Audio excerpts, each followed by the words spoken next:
Hi,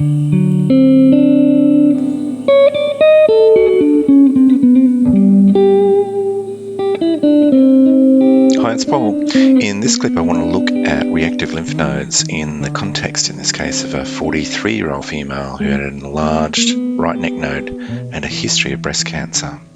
I just want to initially review normal lymph node histology with you. So remember, it's made up of those roundish organs, and we have these round structures, follicles, that are arranged around the cortex, the periphery of the lymph node, bit of connective tissue capsule there, and notice how they've got a sort of darker area around them.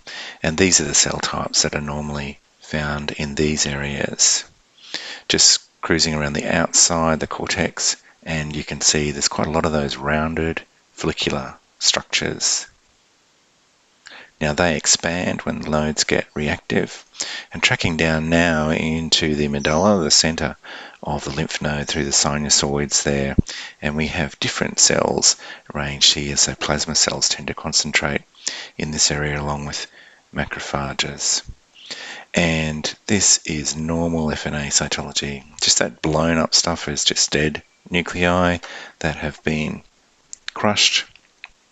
But notice that we've got a really dispersed pattern of small, round, blue cells here. These are all just benign lymphocytes.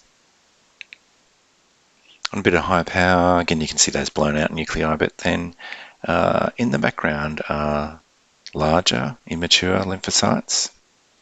And we also have a sort of a variation from those quite large ones down to quite small ones.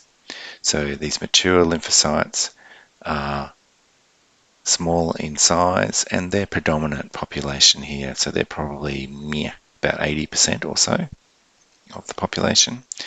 They are in the background. Then we've got these larger blastic sort of cells that I'm pointing at. They have a little more cytoplasm on them, looking more plasmacytoid, really quite a lot larger than the nuclei, but notice they're well outnumbered by the small mature lymphocytes.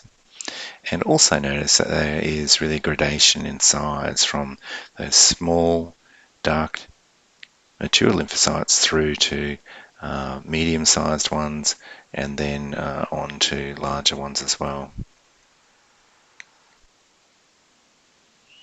Notice in the background we've got little bits of grey-blue material. They're called lymphoid globules. They're just fragments of lymphoid cytoplasm. And in the center here we've got a nice big immature cell, and then that variation in size all the way down to small mature. This is the Pap stain slide. Same thing, you can see really dispersed population. That stringy material is just smashed nuclei, so that's kind of the DNA material that spreads out and then gets stained. Lymphocytes, pretty fragile cells, they tend to do that quite a bit. I'm pointing there to some larger nuclei and a bit more sort of maybe cytoplasmic material around the outside of them. And these are histiocytic cells. So some of these will be dendritic cells, so antigen presenting cells. Notice they're just sort of scattered through here, and on a bit of a high power you can appreciate the variation in size of nuclei here as well, possibly not quite as well as the Giemsa. That's just a mitotic figure, so that will be seen in benign reactive hyperplasia and in malignancy. But I'm really noticing variable size nuclei. Here we have some histiocytic cells, and you can notice they've got little dots of material in them, and that is apoptotic debris that's been ingested by them, and that is called tingible bodies. So we call these tingible body macrophages.